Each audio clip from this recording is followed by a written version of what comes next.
Hey, AfterBuzzers! Tonight we are talking Orange is the New Black Season 6, Ladies of Love. Stay tuned. You're tuned in to AfterBuzz TV, the ESPN of TV talk. Now, let the buzz begin.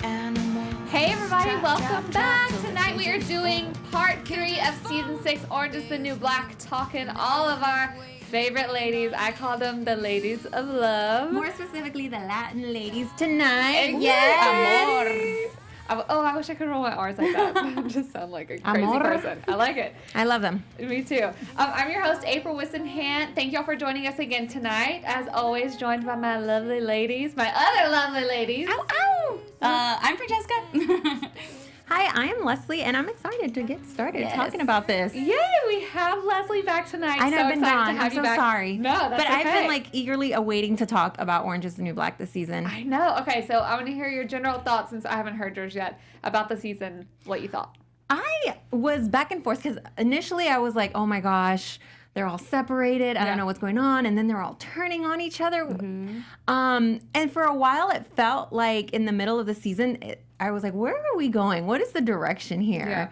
Yeah. And I was afraid that we weren't going to get like a good wrap on this, that it was going to kind of wander aimlessly. Yeah. But I was really happy with how they buttoned up this season at the end. What do you guys think? I think for the first time in forever, and I think they probably did it this way because of maybe some reactions to other seasons. Right. I think we got a nice little wrap up. They did so in a way to where, I've appreciated, because I love a good cliffhanger, not gonna lie, but I've appreciated the way that they've ended the other seasons. But like sometimes it gets to be like a little too much, you know what I mean? So them kind of having it to where we do have the things of, okay, what happens next with this? Yeah. They also, like, the stuff that you really needed to know, they let us know. Like, if we had have left off with, oh, what happens to this person? Or no, I wouldn't have. I feel like they closed up a lot of storylines very nicely and still left enough intrigue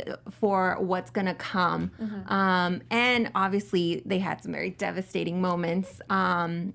One of which I'm sure we'll talk about later with Blanca, but yeah, I feel like I actually really appreciated the season as a whole, and more than when I'm actually in the middle of it. You know what I mean? That's a good point. What did you think about how they wrapped up all of our ladies today? Well, like you said, Lesley, like they wrapped up a lot of the storylines, so we're not left wondering, except for Blanca, really. So I don't know. It was good. Yeah. I feel like at the end of last season, we saw, the girls get divided. Spanish Harlem essentially got divided. Yeah. And going into this season, I was like, oh my gosh, we're not going to see Maritza, and we only got Flaca. And we didn't see her all season, by the way. I did miss her a lot. I know. But I felt like they did do a good job introducing new Hispanic characters on the show that were interesting and sort of like filled that void, and still expanding on some of the characters that we love and know. I fully say I missed Maritza this season. She's one of my favorites. I know. I'm so sorry, I'm so sad that she wasn't on the show. But it did give Flaca a little more kind of airtime. She has her radio show, of course, as we see that she does with Black Cindy. What'd they call it? Tova. Flavor to the max. Flavor to the max. Oh, Tova. Sorry, I forgot her new Jewish name. But I kind of liked that we got to see that side of her. Mm-hmm. Granted, we literally didn't see it whatsoever, kind of. But she's never had like a full, huge story because the other ladies take up so much time. More, so I think they kind of have her on the show as more of like the comedic relief that we really, really need sometimes. And I always enjoy it. So. I'm actually happy that they paired her with Cindy, because she's also super hilarious and always joking. So, I liked seeing them mesh together, and it was kind of different worlds together instead of just her always with Maritza. Yeah. I think it was a really clever way of keeping Blanca's sort of gimmick of like, oh, she needs someone to bounce off of. And at the same time, like reminding us, oh, we do miss Maritza, and it's not the same. Like obviously her and Cindy they had chemistry sometimes, but you know, it was a point in the storyline that sometimes they didn't as well. So it was a way to like still like nod like, oh, we haven't forgotten her BFF, but look, this is the kind of person she can be with someone else. And we got to see a side of her of like, oh, you know, I do pick up on things, you know, what did she say? I cultivate my my stupidness, or that wasn't the right words, but basically like, she dumbs down for the male, I guess, perspective so that they find her appealing, which is kind of sad, but you know. Right. But she does it for everyone for entertainment as well, though. Like, clearly we see her have some, you know, let's say ditzy moments, but I mean, who doesn't have those every now and then? But she knows that and she takes it into account. And that's kind of like, you know, at the very end of the season, whenever Gloria is like breaking in and finds the pool, what they call it, the inmate, fantasy inmate.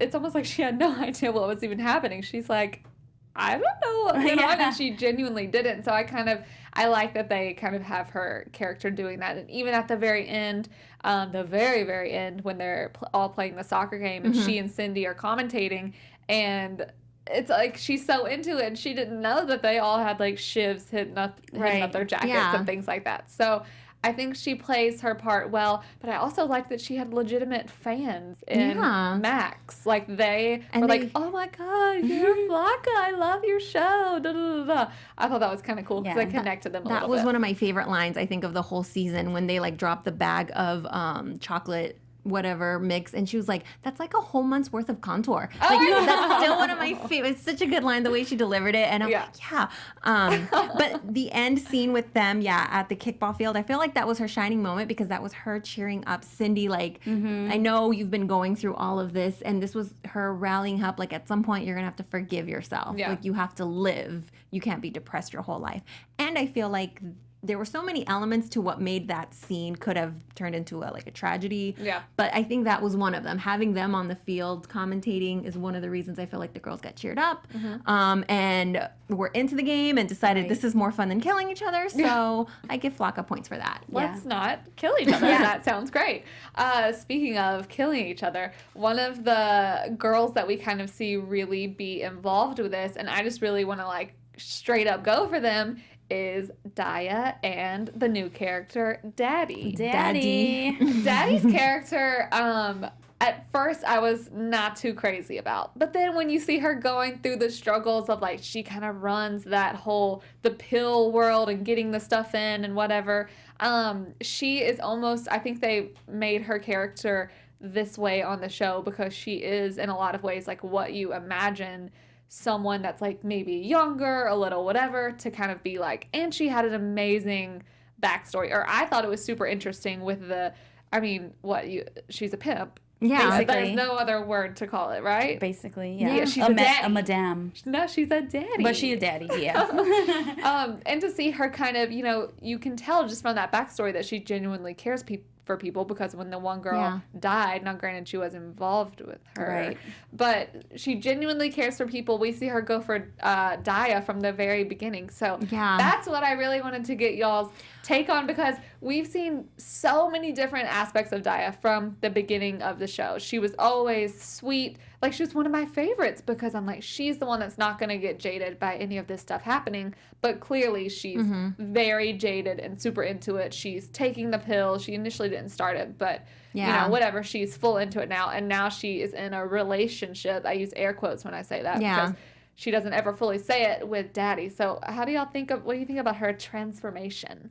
I feel like this is what I've realized about Daya. She falls into patterns all the time. And I do think we root for her in a sense because we believe that she knows better, but she keeps making mistakes that just makes her situation worse and worse. And eventually she becomes so hopeless of her situation that she just goes with it. Even her relationship with Daddy, at some point when she meets her mom, when Elena comes and visits her, she's just like, well, I'm here forever, so, I got to get some action down there. So that's her rationale. It's she says that to Gloria, too, later. She's something about, just because she's in for life shouldn't mean her sentence snatch for life. Exactly. And so, we saw that with, and also I was really surprised but then later I was like, it makes sense that Daya reciprocated the relationship with Daddy. Because at first I was like, oh, okay, this girl's trying really hard to come after her. I don't think it's going to work. But it worked, right? She like wore her down and eventually... literally.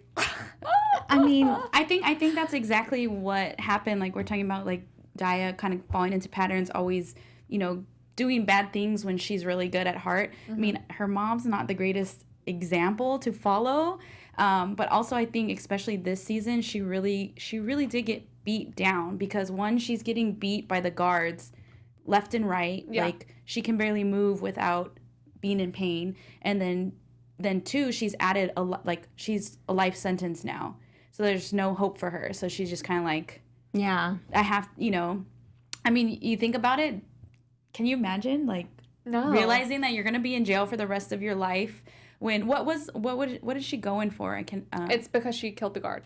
Yeah. No, but what did she go into jail originally for? Oh, I can't remember. I feel like it's always been vague, but I think it was drug related. I think so too. If y'all know in chat, vague. Let us know because y'all remember stuff that we never remember. I know my memory's like. But I've gone back and looked and stuff as far as like what everybody goes in for, and sometimes it's not completely clear. Like even Daddy, they're not completely like right. They didn't really tell us why, but we kind of just assume based on the lifestyle what ended up leading them there. Yeah. But like we saw with Daya with Bennett, like. I think at some point, she kind of just finds comfort, even with porn stash a little. You know, if someone's but like when she was kind of playing him, but then eventually, like she kind of does like to be taken care of at some point. I think when she's feeling especially down or depressed, and she has guards beating on her, she has more years, and she's got a daddy now. Yeah. And you know what? Let me just let him take care of, or her take care of me. Right. And especially because Daddy's supplying her with drugs, which keeps her mind off of the pain and her reality. Yeah. I mean, the whole time she's pretty much just like out of it. Yeah. Yeah. It's so funny that y'all say this because Maddie Hunt in chat says, loved Daddy. Zaya likes to be led by others. And she really does. Just like y'all were saying, every person that she's ever been attached to has kind of been in a leader position or not kind of literally some kind of authority over her. Yeah, whether it's Gloria with, you know, taking care of her with her mom, or Bennett or porn stash, or now we have Daddy. But I went back and forth throughout the season because full disclosure, I have always still been holding on to them bringing Bennett back. Yeah. And it kind of weirds me out a little bit that we don't even, like, I don't think they mentioned her baby once this season. Well, I think they did actually. At some point, when Aleda goes and visits the kids, she was like, oh, at least Daya's kid got adopted by a rich person. Right? But, like, Daya never says anything, anything about it. And that's why I'm like, I know that they're probably trying to, like, make us forget, but I'm like, that was the first 4 seasons of the show. I can't even remember exactly now. But I've always been holding on a little bit to him coming back or something. But now I think like they clearly just took that away from us since she has the life sentence. Right. But I went back and forth all season long kind of being like, okay, do I feel bad for her?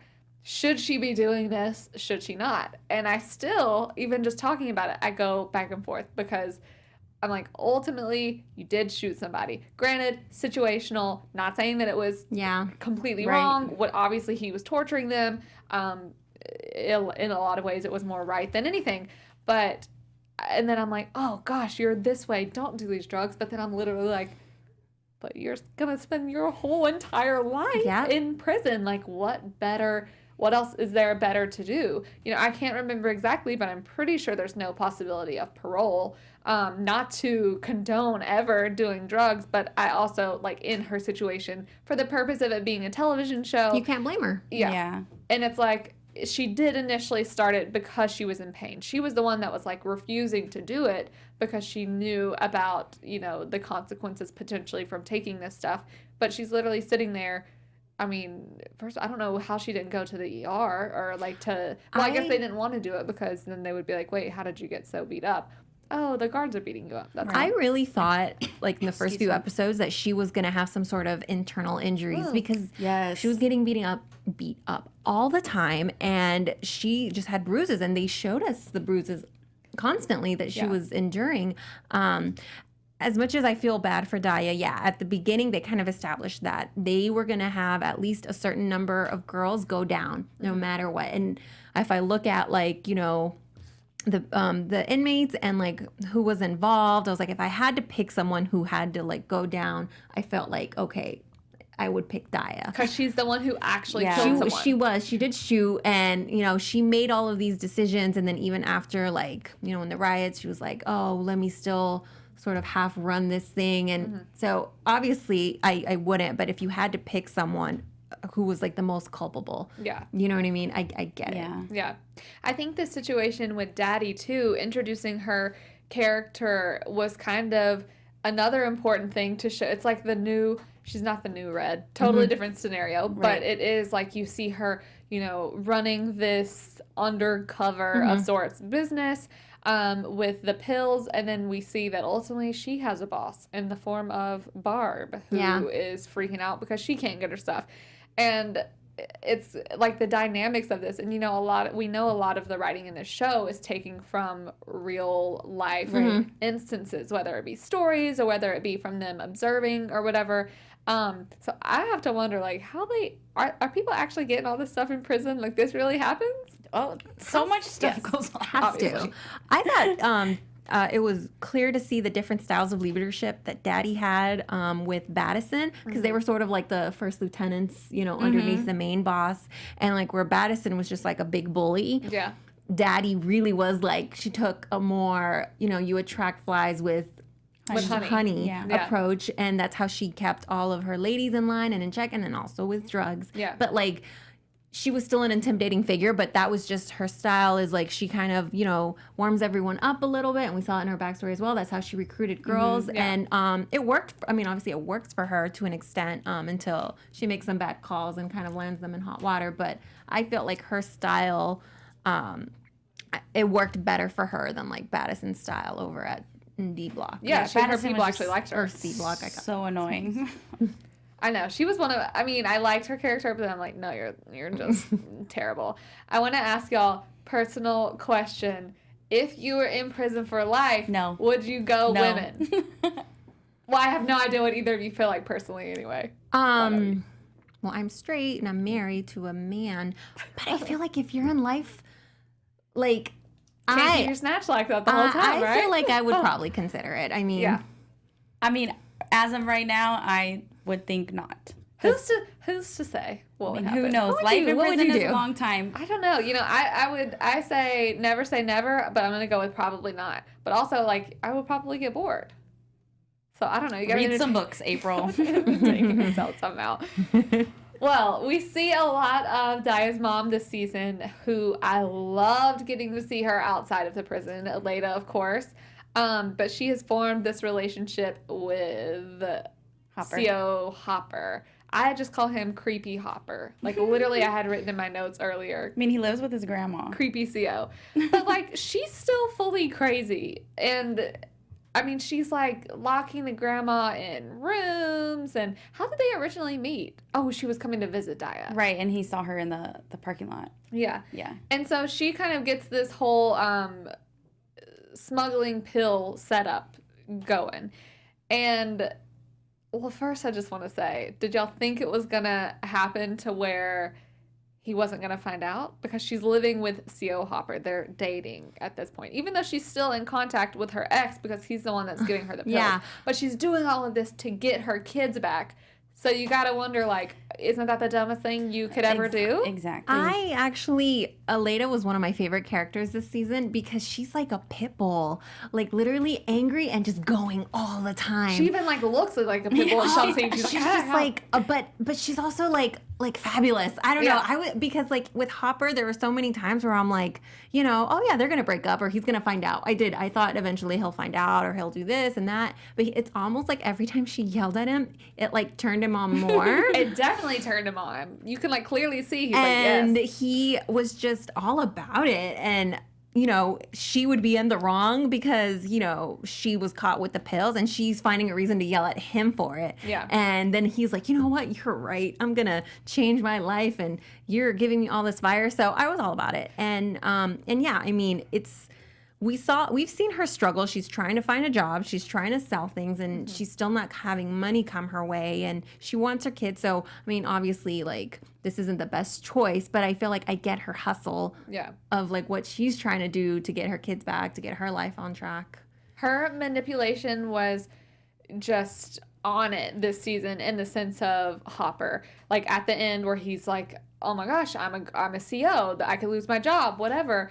But she knows how to manipulate him in the right way. She's like, oh, you want this? This is the kind of man you are? Like, you're okay with living this, like, cheap life, whatever? Then fine. And she did that on purpose because she knew, like, what the one thing was going to be that was going to actually get him to see things her way. But it's kind of crazy the amount of things that she's been able to talk these men into, or her kids into even. They pointed out in the chat that Daya and she were both put in jail for drug trafficking, which she got Daya into. And it's like, somehow she just has this way of, like, how do you take a guard working at a prison and get him to sneak in pills for you? That's crazy. But she started off, skills. She does. But she started off trying to do it the right way initially, and she's going to these classes and getting her, trying to sell the weight loss or whatever. Something like some pyramid scheme smoothie thing. I just honestly, I think I feel bad for her the most out of all the characters in the show because, I mean, we see Daya, she's kind of a product of her, but like we don't really know. I don't really remember. Did they do Aleda's backstory back in the days? I can't remember. Not that I can remember. Yeah, but like she just seems like she's always down on her luck, but it's almost her choice. Like she easily could keep going the straight route rather, but like, it's just easier to do things that aren't right because it's quick money. It's quick money. But at the same time, it's like I feel like she doesn't care about her kids. Yeah, because what if you get caught? I mean, I understand that it's the quick money, it's the whatever, but I'm like, then be a stripper. If you're going to do whatever you can for quick money, like, do that. It seems a little crazy to me to do something that could so easily get you back into jail. But I understand it, right. But it's still just crazy. But I think it's interesting that, like, even saying, like, be a stripper, then obviously we're acknowledging that she doesn't have options, right? Like, she literally was applying at a grocery store and they're still turning her away. And so I feel like this is someone who really did exhaust all of her other options and is going back to what's familiar and what works.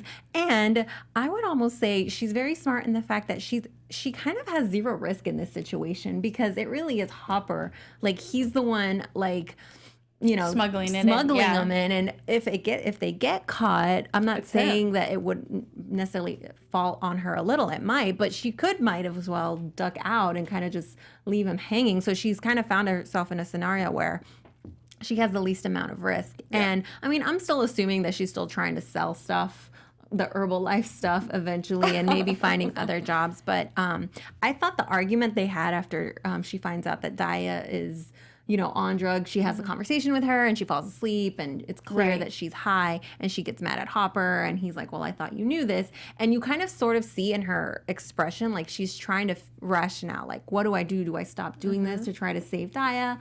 Do I keep going? And in that moment, she decides, well, I have to try for my other kids. Right. There's still time to save them. And it sounds very like cold, but I get it. Like, you have a daughter who's already facing life in prison. She's already hooked.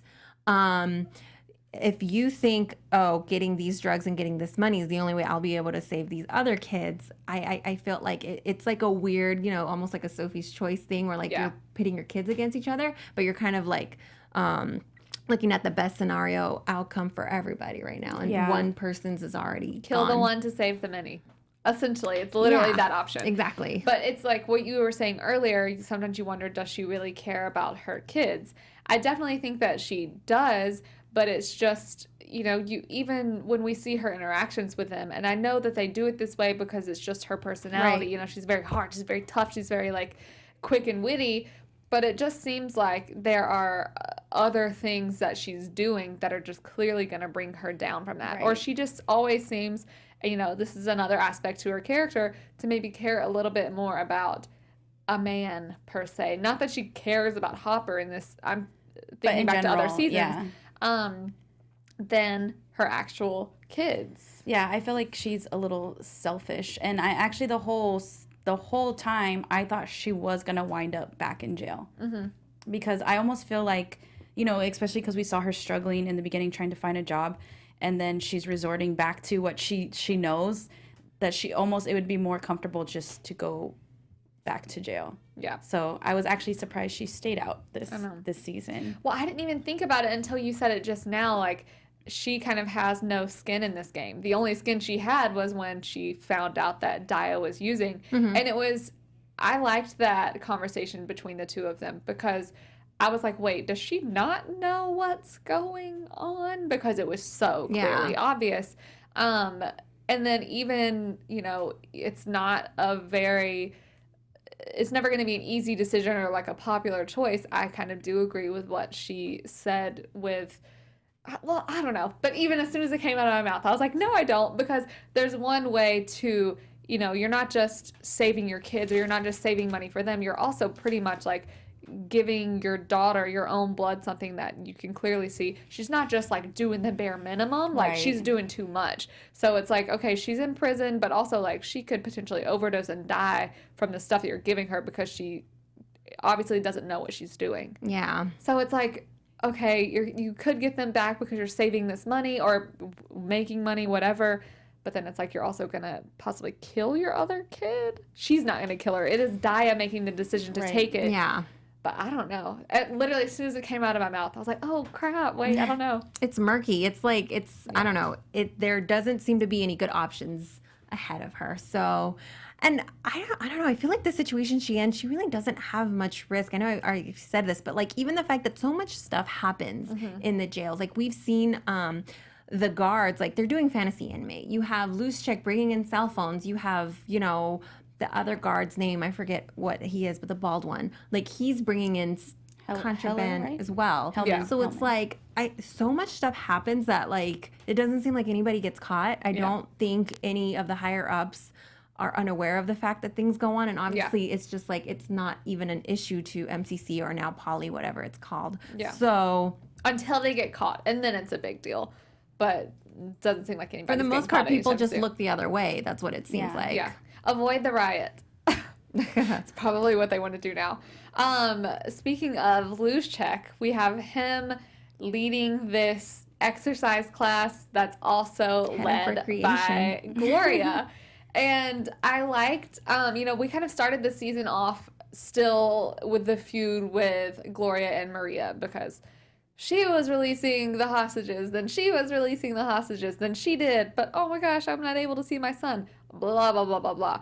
It's almost odd to me that it was, I want to say, you know, resolved, but it's not resolved, I guess, but it was resolved relatively quickly. You know, they get into this little fight in their walking time or whatever, and then it's kind of just like, meh, okay, whatever. You know, the whole season is about everyone trying to not get this extra time because of the riot and everything, and it's like they start off bitter enemies, and then it's just kind of not referenced so much anymore. Yeah, well, okay, so you start in the beginning with Gloria and Blanca and Maria, and they're trying to figure out who, and I guess Daya's in there at some point, but we kind of know that she's written off already. You know, trying to figure out, oh, can we get, you know, Blanca to turn against this person or turn against that person? And there are all these like little politics that are trying to go on while they're in AdSec. Eventually, Maria's the one who kind of gets like targeted and, you know, goes aside. And so you have this like rivalry with Gloria and Maria kind of this whole season. They have beef since, you know, going way back and, you know, trying to take away the chance to get out by, you know, releasing the guards. And with Gloria, I felt like this season, we didn't see that much growth from her. I agree. I felt like we spent time with her, but as far as her personality, there wasn't anything major. I felt like it was mostly her just dealing with the repercussions of what happened. The pairing with Loose Check, I thought, was really random. It was random. The first episode where I was like, are they trying to make them a thing? Well, what's going on? Are they flirting? Well, yeah, because they had so many scenes where Gloria kind of like smirked after, like, you know, even like when they danced that one time and he got a boner. Yes. Yeah. Like she still after that was kind of like, Oh. Yeah. Well, at that point, she knew like what she could do because she could tell that he maybe had like a sorta thing for her, and she did seem legitimately upset whenever. How do you say Jesus with an accent? That's her name?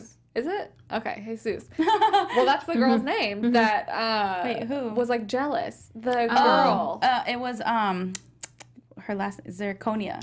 Zirconia. Oh, like the when I bad looked teeth. it up online, I literally look at the board. I have girl with the bad teeth. When I looked up her name her teeth online, are it said really bad. Jesus with an accent above the U. Jesus. But anyway, and we've seen from past seasons before with her like having a little thing for loose check.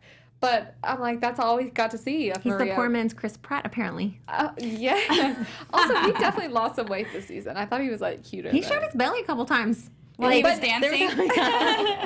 but better than in the past, I'd say. Yeah. Even though he's a big fat coward and just runs away from it all. Yeah, he really does. That's literally all there is to say about his character. He's a big fat coward. He can never handle anything. But Gloria calls him out on it. Yeah. And she does. She's like, you're not going to do anything. But yeah, so since I don't feel like her character actually grew much this season, I do feel like the whole pairing with her and Loose Check was kind of a way to highlight like, oh, she's still a woman. Yeah. She's still, sexual and attractive. And so I kind of like that because I feel like oftentimes you don't really see older women being portrayed as still like, potential romantic beings, especially because he's younger, and I think they point that out. But that doesn't mean that like there can't be an attraction there. So I liked that. I appreciated that, even though it was a weird pairing. I like that they referenced the whole menopause thing because I always wonder like, so how do they handle these things like when you're in jail? Or I always wonder like how they handle the real life like nasty stuff that happens to everybody. But she had to get her exercise on, and in the end when she did discover the fantasy inmate thing, it's like everything, all the repercussions from whatever went out the window because she's like this stuff is still happening. Granted they're not maybe being tortured as bad as they were before. It's still happening. We see it, like we said, with Daya. But all of this stuff, making them essentially not people, they're just beings living in a place according to the COs, is still happening. So I'm glad that she kind of like went out of her way to try and do something about it, but she just gets put right back in ad seg. So it's like, that moment was so disappointing when I thought, oh my gosh, everyone heard this is great. And then it was for nothing. I was like, oh guys, really? Which I guess that would have been a little easy, and they couldn't give us everything. Like they gave us not everyone being murdered at the end. So we have to accept that as a gift. Right? Yes. That's true. But I do feel like that was just even though, and it just shows you how like sensitive or desensitized and used to bad conditions even we get as viewers. Because in the beginning of the season, I was like, oh my gosh, this place is horrible. Like they don't even have outside time. They're in these little cells and they're get abused. And by the end, you kind of just accept it and you're like, oh yeah, this is their norm, and that's awful in itself. And I felt like the fantasy draft is just like a tangible confirmation of these guards really don't care. Not only that, they're gonna let all this bad stuff happen to us. It profits them. They see us as nothing more than game pieces. Right. And so at first I thought it was kind of like almost people are probably going to kill me for saying this, but I thought it was actually like a funny little thing. Not funny in the sense of like objectifying them or making them less than actual human beings by making a game. But I was like, okay, they have to entertain themselves as well. Like maybe I thought it was just like, oh, this person did something bad on their own. But it's the fact that they do these things to promote them doing other things or to make them angry or to say, hey, I heard this person did this, in order to like win some pot of money, whatever it is. Maybe it's a lot. Who cares if it's a lot? But they're doing these things knowing that they have huge repercussions for each of them because they're already in prison. And hey, guess what? This isn't just going to be like a little, you're in school, you get time out. Like, no, you're going to get more time added to your sentence. And they don't care whatsoever because they just don't care. And it's crazy that it's not, I almost like that they showed us the new CO, the woman, she was the one that was the most into it because it's not just, in the past it's been mainly the men that were kind of into it literally has just been the men that were into the torture, for lack of a better term. But even it's like, no, just because you're a female, you're a male, it doesn't really matter. You just have a certain mentality about life, and I kind of like that they showed us that. Well, the fact that it's a game, it's called, Fantasy Inmate, some people might like hear and like, oh yeah, I can be light or whatever, and they're doing, and I get why initially even maybe the CEOs was like, oh, I'll play that, but I like that this show very clearly was like, no, this is bad, and this isn't just like some little game they're playing. These are actual people, and the fact that like you're treating it as a game, you're dismissing them as having any actual human value. And there was this other CEO who like tells that to one of, I think it was Lustig or something. He's like, this is basically slavery. Like you're weighing people's commodities. So I felt like it was still good that they like emphasized like this is bad. They're not just like, oh, harmless. It's not harmless, and like you said, there were many occasions where they actually went out of their way to create bad situations where people were going to get hurt or have more years added, time, so forth. So that was super crazy scenario. Hey, but I want to talk about something really quick. All you AfterBuzzers out there, we're talking about Orange is the New Black, but our network actually produces after shows for nearly all of your favorite series, from dramas, reality TV, sci-fi, and more. There is no network that works harder to serve television fans, but we need your help.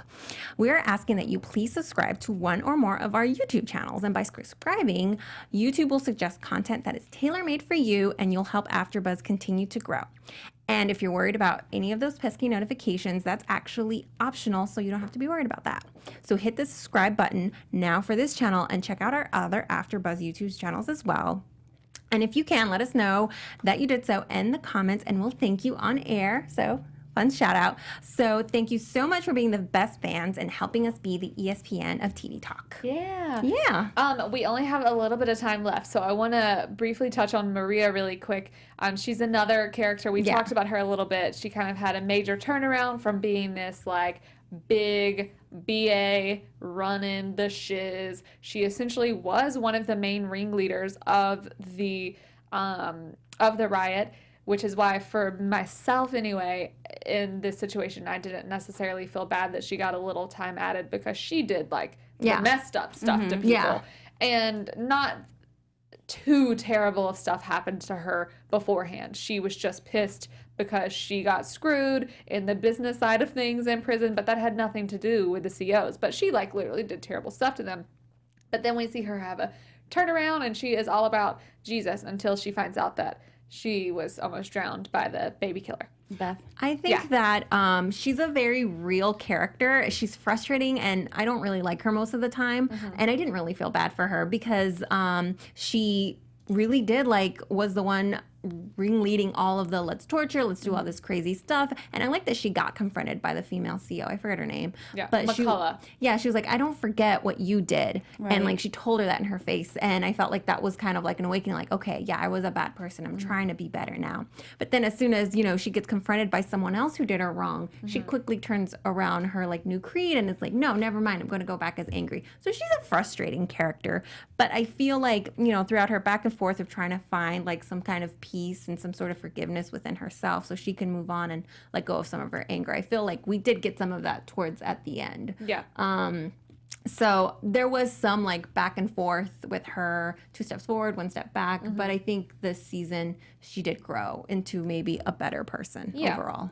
Our other character trying to grow was Blanca, and she's trying to grow with a baby and got some semen imported, I guess you could say. Smuggled into the imported semen. Yes, into the prison.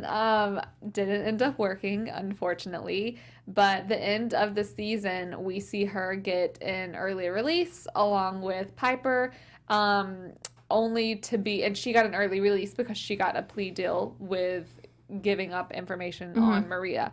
But she gets released and is greeted by ICE. And essentially is being transferred to a center where they are holding illegal immigrants. It was the second disappointing moment of the finale. Obviously tasty. That was brutal. But then I almost feel like Blanca's like seeing how her situation unfolded was to me harder to watch because I didn't expect it. That was completely with Tasty's situation.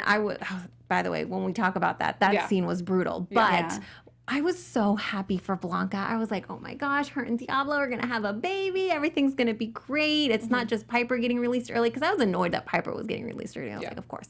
But I was like, okay, someone else who I can kind of root for. And then they just take that away from you. I know. It's awful. The one thing that I love about Orange is the New Black is that they always tie into kind of what's going on in our political sphere in real life. Yeah.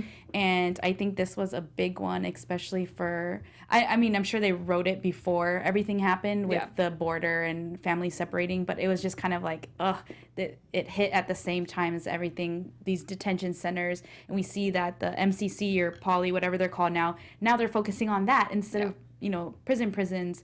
And it's just like, that was one of the most disappointing besides Tasty for me too, because she's being just like let down completely by the system. And it was so sad because her character since the beginning, I think about her in season 1 and she's the like crazy one in the bathroom stall talking on the phone. She's always been like a strong character. So just to see her break down in the end when her husband's waiting right there. And then it's just such a disappointment. Yeah.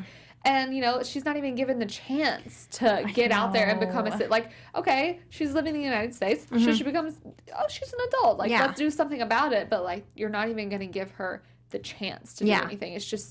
It was very unfair. Blanca, to me, is one of those characters that makes Orange is the New Black great. You would, if you saw her first scene, or even her first couple of scenes, you would just dismiss as just like a whatever character, as a jail stereotype. And just over the seasons, just to see them show that she's a fully realized person. Yeah. And she has a life and, people who care about her and dreams. And, especially in this season, you got to see her realize, I want to be a mother. I want to have something. And, even her trying to reconcile, how am I going to, be able to do these things I want to do in my life while I'm stuck behind bars and I only have a limited bit of time. Yeah. I felt like that was a really good story for them to be able to show.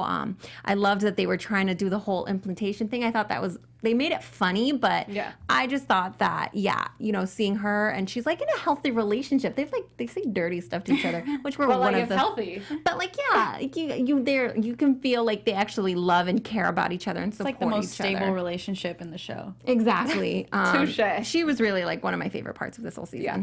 Same. Okay, before we wrap up really quick, I want to very quickly do our special segment, Tinder to the Max. Tinder to the Max. So we are gonna do whether the characters we discussed tonight, are you gonna swipe right or are you gonna swipe left? If I say it, swipe right is good, swipe left is bad, right? Swipe right as you want to connect, swipe, Okay, because I've never done that. Okay. Each of you tell me your answer. Gloria, swipe right. Because I was feeling her salsa. Okay, you're right. I love to dance. Swipe right. Swipe right. What about Maria? It's left. Swipe left. Because she cried too much. I'm happy that she got to a good spot, but she was tiring. Yeah. What about Elena? I'm going to say left. She's a little too much for me. Swipe right. I love it. I'm going to swipe right as well on her. What about Blanca? Right. Right. Absolutely. Blanca. Right all the way. So many times right. What about Lucia? Left? Well, you know what? If I'm in a jail with all women, I'm going to swipe right. I'm going to swipe right too. I was going to say the same thing. If that's my options, I'm taking it. Totally. Daddy. It's going to be a left for me. I don't know. That's because she is very caring and you do need someone's support. And slightly masculine. I might swipe right. Okay. I'm going to swipe right. I'm not I'm just on if I like you as a person and I'm cool with you. Yeah, so I'm going to swipe right. Okay, and then Daya. Oh, left. I would have swiped right other seasons, but this season I might swipe left. I think she's too far gone. Yeah. I totally would have swiped right. Now I'm like, girl, you are just numb all over, so no. Yep. swipe left. Okay, awesome. Well, thank y'all This so was much fun. for joining us. Thank you. Love having y'all in chat. Be sure to communicate with us all throughout the week on Twitter, through YouTube. Like and subscribe. Give us 5 stars, all that kind of stuff. And let us know like what you guys want us to talk about, and if you want us to like spend more time on something, we're down. Exactly. Next week, we're going to be talking some of our new characters, and I'm so excited to talk about them because they kind of really made this season. Until then, y'all can find me everywhere at April Whisenhant. Where can they find y'all? You can find me on Twitter and Instagram at XOXOCESCA. And I'm Lesley Kohan. You can find me on Instagram and Twitter at Lesley.face. Awesome. See y'all next Thank week. you. Bye. Bye. Did we forget?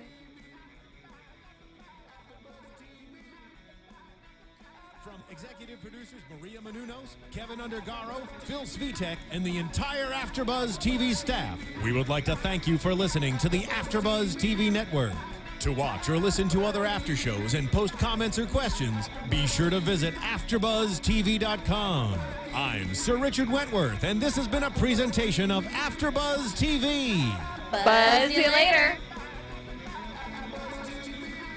The views expressed herein are those of the hosts only and do not necessarily reflect the views of AfterBuzz TV or its owners or principals.